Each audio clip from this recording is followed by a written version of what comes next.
jóvenes. Bien, muy buenas tardes. En la clase pasada nos habíamos quedado en lo que es homeostasis celular, ¿sí recuerdan? Sí lo pueden ver, ¿verdad, jóvenes? Sí. Bien, entonces en este caso de homeostasis, si recuerdan, es lo que nos va a ayudar a mantener las condiciones internas del organismo, ya sea un organismo tal cual o de una célula. Este proceso se da a través de la comunicación celular, no sé si es lo que recuerden hasta ahorita. Voy a compartir ahorita para que nosotros podamos checar lo que es irritabilidad celular, que es lo que ya habíamos revisado, qué es la irritabilidad, cómo se compone y, bueno, en este caso vamos a ver los tipos más importantes que vamos a ver, que son estos tipos de respuesta. La recepción de uno o varios estímulos induce distintos tipos de respuesta en los seres vivos, algunas de las cuales son muy evidentes para nosotros los seres humanos, pues implican cambios de comportamiento, bien sea emocional o físico, en los animales más complejos o de movimiento en las plantas y otros organismos más simples. No sé si ustedes han visto, por ejemplo, en algunas plantas, cuando hay sol, se abren y cuando ya no hay sol, se cierran las hojitas. Este es un tipo de respuesta que tiene este organismo. En nuestro caso, que es más complejo, una cuestión, no sé, emocional o física, el ejemplo, por ejemplo, como el que teníamos en el video, no sé si recuerdan, cuando hace frío, nos ponemos a temblar para calentarnos. Ese es un tipo de respuesta. ¿Qué otra respuesta tenemos? Cuando tenemos, no sé, alguna reacción, algún líquido, cuando lavemos trastes o limpiamos o algo, la piel empieza a salirle ronchitas en algunos casos, o se empieza a inflamar, o sienten que se arde, perdón, que arde, o como que está más lisa. Es un tipo de respuesta que está teniendo nuestro organismo. Entonces, a eso se refiere. Esta irritabilidad es una reacción que nos está dando otra sustancia y que nuestro organismo nos está diciendo a través de la comunicación celular, oye, ten cuidado. ¿Para qué? Para que exista esta cuestión de la homeostasis, ¿sale? Que es cubrir, proteger el organismo de manera interna. Bien, aquí vamos a revisar varios. Taxismo, ¿lo podrías leer, por favor? Aquí se lo selecciono. Este es el de los primeros que vamos a revisar. Taxismo. Lisette, ¿podrías leer, por favor?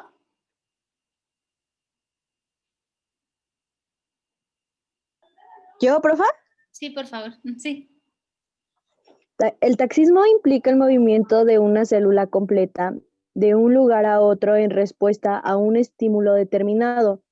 Son movimientos lentos y según la dirección en relación con el estímulo pueden ser positivos hacia la fuente del estímulo o negativos en dirección contraria a la fuente del estímulo. Son comunes en los organismos unicelulares y en los animales invertebrados. El Invertebrados. ejemplo más representativo es el de las eugenias Euclinas. dirigiéndose a la luz. Bien, gracias. La siguiente, la de respuesta nástica, nastismo. ¿La podrías leer, por favor, Dulce?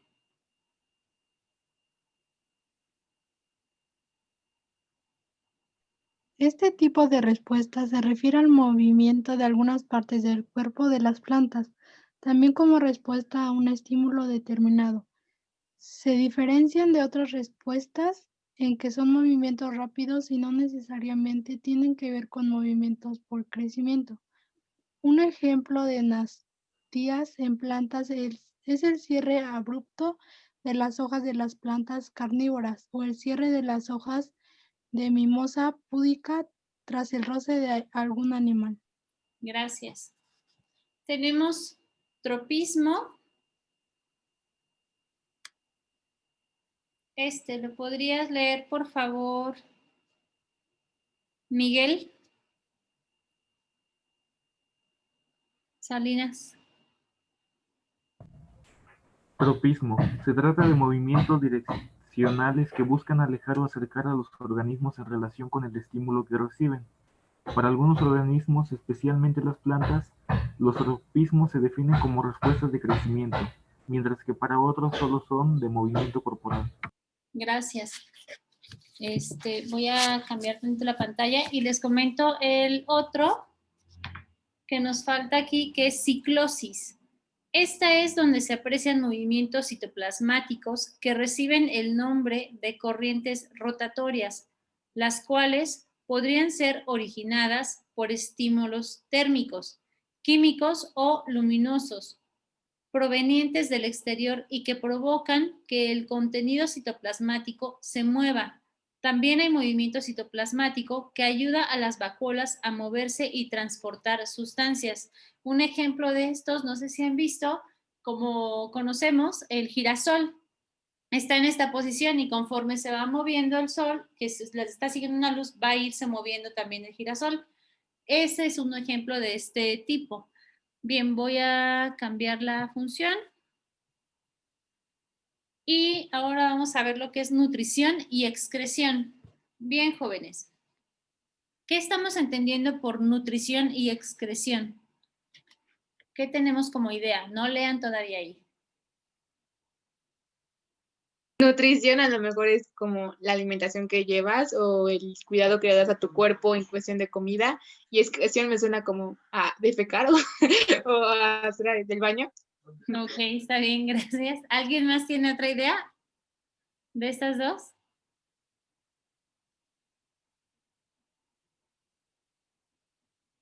¿No, jóvenes?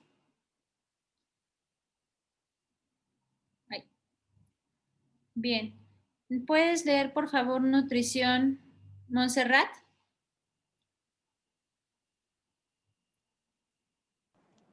Es el intercambio de materia y energía que llevan a cabo todos los organismos vivos con el medio que los rodea para obtener e incorporar los nutrientes necesarios que le permitan formar biomoléculas funcionales y estructurales, además de poder realizar sus funciones vitales.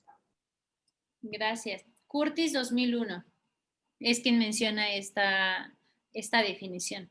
Excreción, ¿lo podrías leer, por favor, Brisa? Excreción es un proceso que permite a los organismos desechar sustancias producidas durante el metabolismo, las cuales si se acumulan y no son expulsadas les podrían originar intoxicación o la muerte. Por lo tanto, al ser liberadas regulan su equilibrio osmótico y homeostático. Bien, gracias. Fried, 1994. Aquí, si se dan cuenta, tiene mucho que ver esta excreción con la cuestión de homeostasis, que nos va a ayudar a proteger. Tiene que existir esta excreción para que no se acumulen toxinas en el organismo y genere, en este caso, la intoxicación o muerte. Bien, voy a cambiar la pantalla y ahora vamos a ver un video relacionado a lo que es la nutrición en organismos autótrofos y heterótrofos. Aquí recuerden que nos va a dar un antecedente para tratar de ir entendiendo cómo está funcionando este mecanismo que es de nutrición. Catabolismo y el anabolismo. Del catabolismo podemos decir que es un conjunto de reacciones químicas que se dan dentro de la célula que se caracterizan porque una sustancia compleja se transforma en compuestos más sencillos, liberando de esta manera energía. Es decir, rompemos una molécula grande para obtener moléculas más pequeñas y en ese proceso se obtiene energía. Moléculas grandes pueden ser los glúcidos, los lípidos y las proteínas. Esa energía que se obtiene en el catabolismo es utilizada por la célula para sintetizar nuevas moléculas, para reproducirse o en general para funcionar. Por otro lado, tenemos el anabolismo. Este podemos definirlo como un conjunto de reacciones químicas en las cuales sustancias sencillas se unen para formar moléculas más complejas. En este proceso se consume energía, es decir, es todo lo contrario al proceso del catabolismo. Esta energía que se está consumiendo en el anabolismo en los seres heterótrofos se obtiene a partir de la energía que se obtuvo en el catabolismo. Por el contrario, en los organismos autótrofos, esta energía la toman del sol o de ciertos compuestos químicos, como veremos más adelante. Las moléculas complejas que se sintetizan en el anabolismo son utilizadas para el crecimiento de los órganos y para reponer estructuras dañadas o perdidas. Por ejemplo, cuando tus músculos crecen, se da gracias al anabolismo. Y ahora sí podemos hablar acerca de los organismos autótrofos. Para eso, vamos a dividir la palabra autótrofos en dos. Auto viene de mismo o de propio y trofos viene de alimentación. Entonces, los organismos autótrofos son aquellos que producen su alimentación ellos mismos. Es decir, no necesitan consumir a otro ser vivo para obtener los nutrientes que sus células necesitan. En este grupo encontramos a las plantas, a las algas y a algunas bacterias. En el caso de las bacterias, estas toman directamente del medio, a través de su membrana celular, los nutrientes que necesitan. Por otro lado, las algas y los musgos, que viven en el agua, no tienen órganos especializados para tomar los nutrientes. Por lo tanto, lo toman a lo largo de toda su superficie. Las plantas son los organismos más desarrollados que hacen parte de este grupo. Ellos tienen órganos especializados para absorber los nutrientes y aprovecharlos de mejor manera.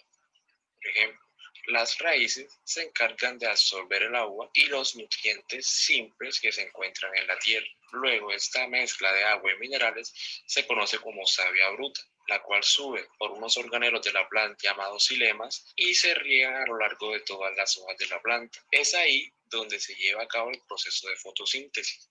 Muchas veces pensamos en fotosíntesis como la respiración de las plantas, y en realidad la fotosíntesis y la respiración son dos procesos completamente diferentes. En la fotosíntesis se utilizan el agua, los minerales, el dióxido de carbono y la luz que toma del medio para producir la materia orgánica que la planta necesita para crecer. El concepto de fotosíntesis lo ampliaremos más en un próximo video. Podemos decir que existen dos tipos de organismos autótrofos, los fotosintéticos y los quimiosintéticos.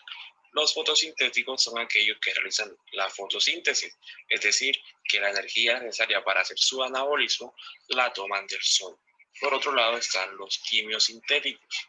Estos obtienen la energía necesaria para hacer su proceso anabólico de compuestos químicos como el metano. En este grupo encontramos algunas bacterias.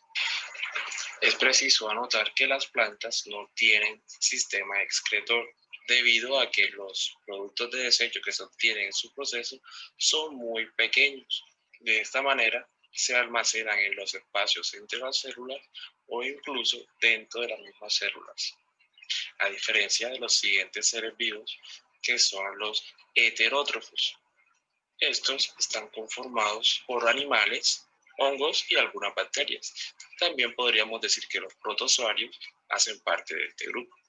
Los heterótrofos son seres vivos que necesitan consumir la materia vital para subsistir de otros individuos. En el caso de los animales, como sabes, existen los herbívoros, los carnívoros, los omnívoros, etc.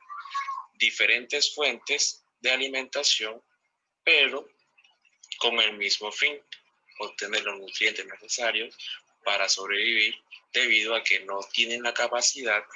En el video anterior vimos que los seres vivos que realizan este proceso de nutrición lo hacen a través de 4 aparatos, que son el digestivo, el respiratorio, el circulatorio y el excretor. Por lo tanto, te invito a que observen este video nuevamente para que recuerdes estos conceptos.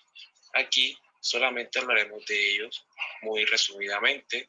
Por último, es necesario decir que los autótrofos y los heterótrofos se necesitan mutuamente y juntos forman un equilibrio que permite que la vida en la Tierra sea sostenible. Los autótrofos, como ya sabes, pueden producir su propio alimento, por lo tanto constituyen la fuente principal de materia orgánica para todos los heterótrofos. Para entender este concepto, analicemos esta imagen. Tenemos el pasto que hace la fotosíntesis tomando agua, luz solar dióxido de carbono y nutrientes para producir su propia materia orgánica. Luego hay un saltamontes que devora el pasto. Eso quiere decir que consume la materia orgánica que el pasto está produciendo. En algún momento ese saltamontes será presa de una rana, la cual es una consumidora secundaria. Existen animales que devoran a los consumidores secundarios y se llaman consumidores terciarios. Un ejemplo es la serpiente, la cual es cazadora de ranas, pero no come saltamontes ni pasto. Existen los superdepredadores, los cuales consumen a otros animales, pero no hacen parte de la dieta de ningún otro. Entonces encontramos a los halcones, a los lobos, águilas, etc. Lo más interesante de esto es que cuando todos los animales mueren, ellos se descomponen y esos productos de la descomposición pasan a la tierra a través de organismos llamados descomponedores. Estos descomponedores lo que hacen es tomar esas moléculas grandes y convertirlas en moléculas pequeñas. ¿Recuerdas cómo se llama ese proceso? Si no lo recuerdas, te invito a que mires nuevamente el video. En fin, esas moléculas pequeñas pasan nuevamente a la tierra y son absorbidas eventualmente por las plantas. Y de esa manera se reinicia el ciclo.